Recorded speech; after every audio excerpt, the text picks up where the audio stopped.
D'après le psychologue Lucien Auger, ce ne sont pas les choses et les gens qui nous entourent qui causent notre anxiété, mais bien notre façon de les percevoir et de les analyser, de les interpréter. Françoise Fauché s'entretient donc maintenant avec l'auteur de S'aider soi-même et vaincre ses peurs. Lucien Auger, pourquoi avoir écrit ce livre, Vaincre ses peurs, qui a été précédé il y a 3 ans, je pense bien, par un autre ouvrage dont vous êtes également l'auteur et qui s'intitule S'aider soi-même?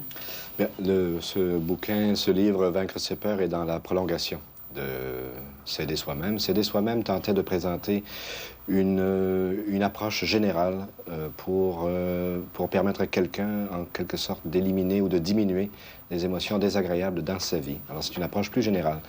Le présent volume spécifie davantage et s'adresse à un genre d'émotions particulièrement désagréables et particulièrement répandues, qui est l'anxiété. Ça répond à un besoin très intense dans toute la population et du monde entier, j'ai l'impression, non? Ça peut-être. Ce que je sais, c'est que ça répond à un besoin au moins un désir très urgent chez les gens que je rencontre dans mon travail. Vous reprenez là, en fait, ou vous continuez la théorie de l'approche émotivo-rationnelle. Voilà. Pourriez-vous nous en donner les grands principes? Oui, alors c'est relativement simple, étant donné que nous n'avons pas beaucoup de temps. Heureusement que l'approche est simple à expliquer. L'approche se réclame d'écrivains anciens, de penseurs anciens, surtout les stoïciens, auxquels nous devons, en somme, la découverte relativement simple à faire, mais continuellement oubliée, que les émotions ne nous viennent pas, elles ne tombent pas du ciel et elles ne sont pas provoquées non plus par les événements que nous vivons dans nos vies, mais qu'elles sont causées directement par les idées et les perceptions que nous entretenons nous-mêmes dans notre esprit à propos de ces événements-là. Alors, c'est la distinction fondamentale qui a été faite par ces gens et reprise par des psychologues contemporains, qui amène donc une insistance particulière au point de vue thérapeutique sur la thérapeutique des idées, la thérapeutique des perceptions, la thérapeutique des croyances de quelqu'un, puisque l'hypothèse, confirmée d'ailleurs par beaucoup d'expérimentations, l'hypothèse est donc que c'est en changeant les idées que l'on arrive à changer les contenus émotifs.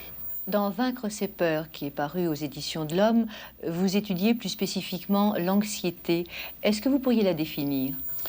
Bien, je vais la définir, si vous voulez, en la contre-distinguant de la peur, qui est une autre émotion apparentée.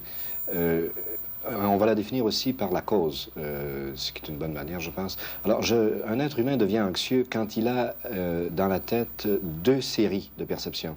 La première perception, il y a un danger quelconque ou un objet quelconque que je perçois comme dangereux. Et la deuxième perception, ou la deuxième idée que j'ai dans la tête, c'est moi, comme personne, je suis incompétent, je suis incapable ou inhabile devant ce danger que j'appréhende. Quand j'ai les 2 séries de perceptions simultanément à propos d'un objet quelconque, c'est là que j'obtiens une émotion qu'on appelle, c'est une définition, c'est simplement le nom, que nous appelons l'anxiété. Quand j'ai seulement une des perceptions, quand j'ai seulement la perception d'un danger, d'une chose qui s'en vient et qui me menace, mais que je me déclare et me vois moi-même comme compétent, je vais obtenir l'autre émotion apparentée qu'on appelle la peur. Est-ce que vous la distinguez aussi, l'anxiété, de l'angoisse? L'angoisse, c'est un concept philosophique. On ne le rencontre pas. Ce n'est pas un concept que nous utilisons en thérapie.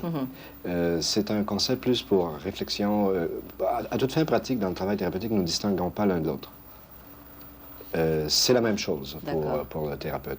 Bon, vous nous avez fait bien comprendre, je pense, le processus, le mécanisme du fonctionnement des émotions. C'est la création des émotions.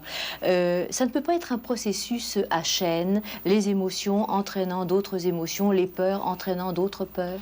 Oui, pas directement, mais encore par le même processus. Si j'ai peur à un certain moment et que j'ai expérimenté déjà cette peur-là auparavant, je peux très bien me dire à moi-même, eh bien, quand j'ai peur, c'est terrible. Je déteste avoir peur, je trouve ça extrêmement pénible et c'est dangereux pour moi, etc. Et alors, cette idée-là va provoquer une nouvelle peur dont l'objet est la peur précédente.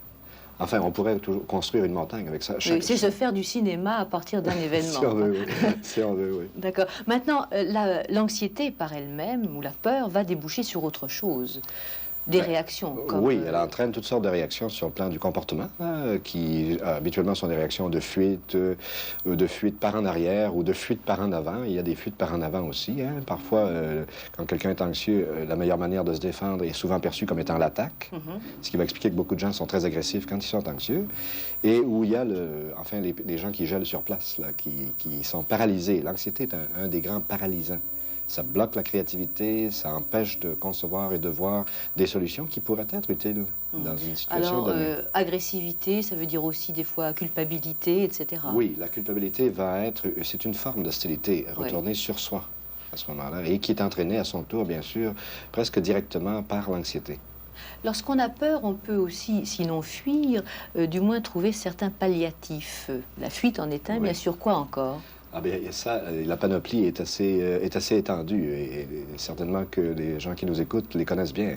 C'est l'alcool, les médicaments, les diversions, le cinéma, en fait, tout ce que vous voulez qui est de nature, et on voit pourquoi ça marche. C'est que pendant que quelqu'un est occupé, par exemple, à une occupation qui l'absorbe beaucoup, il ne pense pas aux idées qui provoquent son anxiété.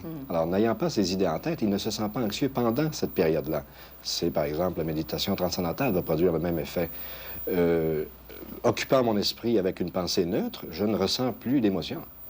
Mais quand les idées reviennent, les idées qui provoquaient l'émotion, l'anxiété se renouvelle automatiquement. Quand la cause redevient présente, l'effet redevient présent aussi. Dans votre livre, vous parlez de l'expression comme d'un palliatif. Qu'est-ce que ça veut dire, ça, expression? Enfin, on recommande à beaucoup de gens, par exemple, il y a certaines formules thérapeutiques qui voient le salut dans l'expression des émotions elles-mêmes. Ça traduit le cri primal, des choses comme ça, ou simplement le défoulage ou le défoulement là, organisé ou plus ou moins organisé dans le sport, dans des choses comme ça. Est-ce que vous mettez la création artistique dans la création artistique peut être un effet. Alors, ça peut avoir des effets très constructifs dans le cas, par exemple, de la création artistique. Mais par ailleurs, ça laisse intacte la cause qui se trouve au niveau des idées. La cause n'étant pas attaquée, le palliatif est toujours à reprendre. Et ça peut devenir épuisant. L'emploi même du palliatif peut devenir une cause de problème. Dans le cas de l'alcool, par exemple. Alors, si un auteur dramatique a peut-être tout intérêt à conserver ses peurs de manière à pouvoir continuer à créer, la plupart des gens veulent se débarrasser de ces peurs. Et vous préconisez, vous, à cet effet, la confrontation des idées avec la réalité. Voilà. Pourriez-vous nous expliquer? Oui, c'est très simple. La confrontation est une démarche de comparaison. C'est le sens même que le terme a dans le petit Robert. Alors, il s'agit de comparer deux choses. Et dans le cas de la confrontation utilisée dans ce contexte-ci, il s'agit de comparer l'idée qui est présente dans ma tête à moi avec ce que je peux lire de la réalité autour de moi. Un exemple. Bon, alors je me dis par exemple à moi-même, j'ai raté mon 3e examen de présentation au barreau. Supposons un étudiant en droit. Cela fait 3 fois que je me présente et je rate à chaque fois. Je suis un imbécile. Alors, voilà l'idée. Quand quelqu'un se dit une chose comme celle-là, vous pensez bien que l'émotion qui s'ensuit, c'est de la dépression, tristesse, dévalorisation personnelle, des choses comme ça. La confrontation consisterait à prendre l'idée. Cela fait 3 fois que je rate mon examen de présentation en droit. Est-ce que cela est vrai? Est-ce que ça vérifie dans le réel? C'est tout à fait vrai. Je suis un imbécile. Cette conclusion découle-t-elle véritablement des prémices? La conclusion sera évidemment non. Puisque pour être un imbécile, il faudrait ne faire que des gestes imbéciles toujours. Et ça n'est pas le cas. C'est extrêmement difficile d'être un imbécile. Il faut être très intelligent pour être sot. Oui. À continuité. Si on ne l'est pas, alors qu'est-ce qu'on est? On est un être humain qui fait des bêtises parfois, qui fait des bons coups parfois, et qui, la plupart du temps, fait des choses qui sont ni très réussies, ni très ratées. Mais ça, c'est ça la vérité. Se dire à soi-même, je suis un imbécile, c'est une extrapolation exagérée. Oui, mais pour arriver à cette lucidité-là, ça doit être difficile pour la plupart d'entre nous qui, dans le fond, nous agissons des fois pour des raisons tout à fait inconscientes. Comment dénicher ça? Comment dénicher la réalité, la vérité à travers tout ce magma? C'est pas tellement ça qui est difficile à faire, je trouve. C'est pas tellement de discerner la réalité quand on explique à quelqu'un, par exemple, qu'il ne peut pas être un imbécile à temps complet, somme toute, parce qu'il n'aurait pas survécu vraiment jusqu'à pouvoir le dire. C'est pas tellement ça qui est difficile à jauger, c'est de devenir attentif au langage intérieur. C'est de devenir conscient que nous nous parlons à nous-mêmes. la plupart, pas la plupart, mais la totalité d'entre nous, nous parlons à nous-mêmes, mais il est assez rare que nous devenions conscients que nous pensons. Nous pensons, mais nous pensons rarement que nous pensons. Oui, d'accord, mais est-ce que des fois nous ne pensons pas si profondément et depuis si longtemps, c'est tellement ancré en nous qu'il est bien difficile de se dire non, effectivement, je ne suis pas un imbécile. Et à ce moment-là, est-ce que la psychanalyse n'est pas nécessaire? Ça serait une autre chose. Est-ce que je peux arriver à constater que je me dis à moi-même que je suis un imbécile? Ça, c'est pas toujours tellement difficile à faire. Oui. C'est ensuite de le contredire. Alors, je peux m'être dit ça pendant des années, je suis un sot, je suis le dernier des êtres humains, et tout ça. Et alors, je peux avoir de la difficulté, tout en sachant que c'est faux, à arriver à éradiquer cette idée-là et à la remplacer par une idée qui soit vraie. Je ne pense pas qu'il y ait de danger à une telle confrontation, mais est-ce qu'on pourrait parler de contrefaçon, de simili-confrontation Oui, qui ne sont pas dangereuses, remarquez. Je pense à des choses comme les exhortations. Je me dis à moi-même, allons au jet, un peu de courage, ce genre de choses. Ou bien, allons chaque jour et à chaque minute, tu deviens plus conscient de toi-même et tout ça. C'est de l'autosuggestion. Il n'y a pas tellement d'inconvénients à ça, c'est simplement pas très efficace. Et ça m'apparaît une grosse dépense d'énergie pour des résultats relativement minables. Avez-vous des Je trouve ça recettes? dommage. Pardon? Des recettes? Ah, il n'y a pas de recette là-dedans. Il n'y a pas de recette, je trouve. Il n'y a pas de recette, à moins qu'on veuille appeler une recette, la démarche qui consiste patiemment à identifier les idées que j'ai dans la caboche et ensuite à en faire soigneusement le tri et à expulser celles finalement qui ne correspondent pas à ce qui est vraiment.